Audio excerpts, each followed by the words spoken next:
ॐ अज्ञानतिमिरन्धस्य ज्ञानाञ्जनशलाकया चक्षुरुन्मिलितं येन तस्मै श्रीगुरुवे नमः।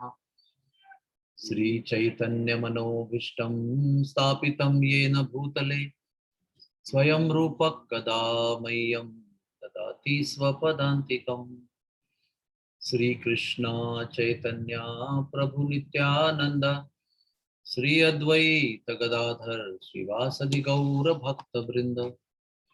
हरे कृष्णा कृष्णा कृष्णा हरे हरे, हरे Ram Ram Ram Hare Hare.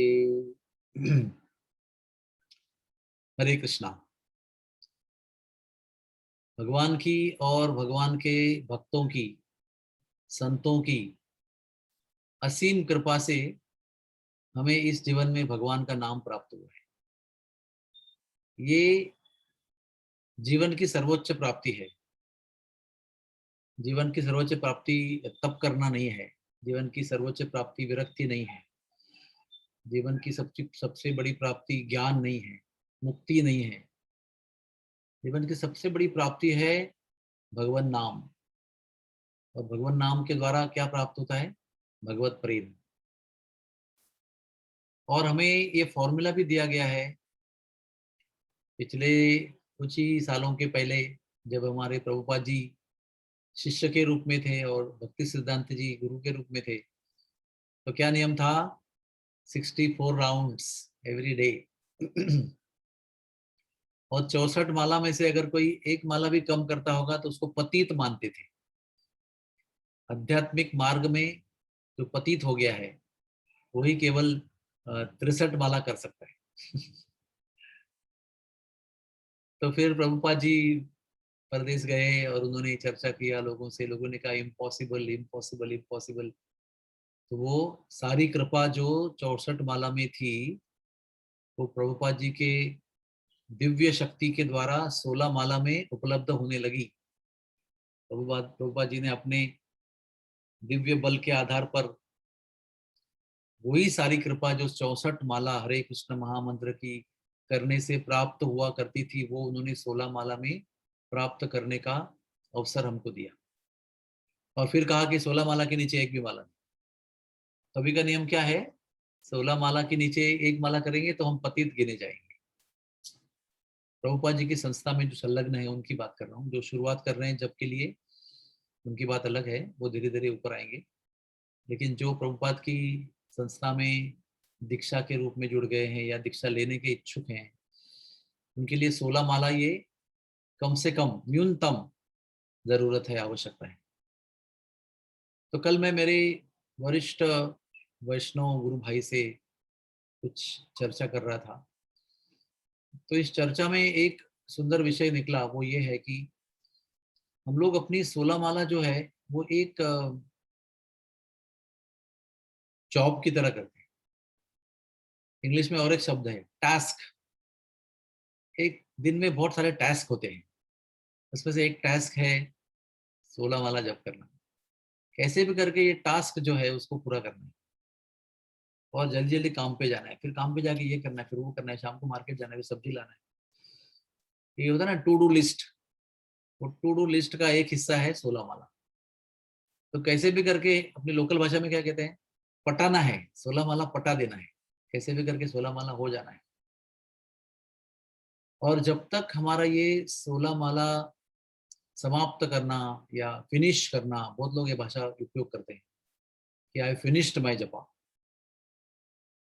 Nobody says I have chanted my 16 rounds. हर एक व्यक्ति बोलता है कि मेरा 16 माला जप हो गया, मुक्त हो गया, मैं आज के दिन के लिए मुक्ति प्राप्त किया।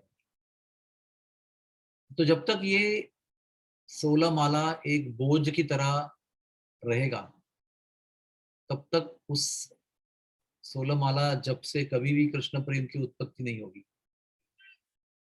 जब ये बहुत आनंदमय घटना है, सुसुखम कर्तुम अव्ययम, जब ये बहुत ही आनंददायी क्रिया है। हाँ? सर्वात्मस्नपनम परम विजयते। विद्यावधु जीवनम आनंदाम बुद्धिवर्धनम प्रतिपदम पूर्ण अमृत आस्वादनम। ये भगवान नाम का जप जो है वो एक तो पूर्ण अमृत है और ये आनंद की सागर में निरंतर वृद्धि करते रहता है, आनंद देता है। ये स्वयं आनंद का सागर है। आनंदाम बुद्धि और बाद में वर्धनम लिखा है। तो भगवान के नाम का जप आनंद का सागर निर्माण करता है हमारे लिए, और उस आनंद के सागर में हर क्षण प्रतिपदम, हर क्षण उसमें वृद्धि होती रहती है। ऐसा नहीं कि कल जो आनंद था उतना ही आज है, आज उससे ज्यादा मिलेगा अगर आप ठीक से जप करेंगे तो। आनंदाम बुद्धिवर्धनम प्रतिपदम पूर्ण अमृत आस्वादनम। जिस आनंद के लिए जीव हम सब लोग तड़प रहे हैं, उसको चाहते हैं, उसके लिए ही मेहनत कर रहे हैं, वो आनंद इस भगवान नाम के जप से प्राप्त होता है। तो जब तक हमारे मन में जप शुरू करने के पहले ये भावना नहीं है तो जप एक बोझ ही बना रहेगा और ये नंबर गेम रहेगा कि 16 उड़ा देना है, किसी भी करके 16 समाप्त करना है। फिर 2 बाकी है बस, 2 के बाद मैं सारे क्लेशों से मुक्त हो जाऊंगा। और जब ये हम प्रेम से, समझ बूझ के साथ, उत्साह के साथ कि मैं भी पूर्ण अमृत का आस्वादन करने का आरंभ करने जा रहा हूं, और जब आपको लगेगा 16 माला हो गई, फिर मुझे और करना चाहिए, और करना चाहिए, क्यों नहीं, 16 ही क्यों, 18 क्यों नहीं, चलो आधा घंटा और है, 20 माला कर लेता हूँ। 17वीं माला हम कैसे, किस भाव से करते हैं, ये भाव तय करेगा कि आपने कितना पूर्ण अमृत का आस्वादन किया है। अगर 16 माला 1728वां मंत्र बोलकर अगर आप मुक्ति का अनुभव करते हैं तो पूर्ण अमृत आपने कहीं भी नहीं चखा। अगर आपको लगता है कि एक और माला अगर मैं कर लूं तो कितना अच्छा रहेगा, तो आनंद आ रहा है, तो आपने 16 माला में पूर्ण अमृत का आस्वादन किया, ऐसे हम कह सकते हैं। तो आइए, let us not make our japa a task, let us not make it a to-do list, one item. Let us make japa as one of the most enchanting, enlivening, pleasure-giving activity which it will give if our mindset is perfectly situated. सारी समस्या जो है वो मन में होती है। मन ही किसी चीज को बोझ बनाता है और किसी चीज को अमृत बना देता है। भगवत गीता में भी लिखा है, ये मन ही है जो आपको या तो नरक पहुंचाएगा, या तो आपको स्वर्ग पहुंचाएगा, या तो भगवत धाम पहुंचाएगा। मन ही सबको यहाँ से वहां भटका देता है। मन ही किस चीज में अमृत का स्वादन करता है तो किस चीज में विष का अनुभव करता है। ये सब मन का खेल है। तो भगवान कहते हैं कि इस मन को आप ज्यादा गंभीरता से मत लो, don't take the mind seriously. जो संत लोग कह रहे हैं उसको गंभीरता से लो, उसको जीवन में उतारो। जीवन बहुत सुंदर है, क्योंकि इस सुंदर जीवन में एक सर्वोत्तम सुंदर वस्तु हमारे पास आई है, हमें प्राप्त हुई है, और वो है भगवान का नाम। इसलिए बार बार इस भगवान नाम की महिमा, इसकी मिठास, इसकी मधुरता का श्रवण करते रहना चाहिए। प्रभु रामचंद्र अभी कल अवतार लेंगे, उनका अवतार का दिन है। उन्होंने भी अपने जीवन में कई बार अपने नाम की जो महिमा है उसको उद्धृत किया है, उसको प्रकट किया है।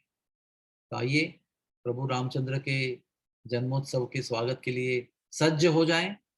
और वो सज्ज होने का तरीका केवल एक ही है, प्रेम से भगवान के नाम को पुकारना, प्रेम से उनके नाम का उच्चारण करना, प्रेम से उनको अपना बना लेना उनके नाम के माध्यम से।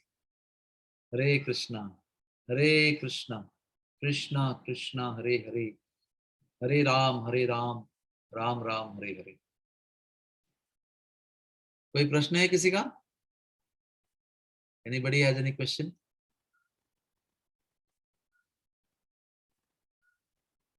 Thank you, thank you very much. Hare Krishna.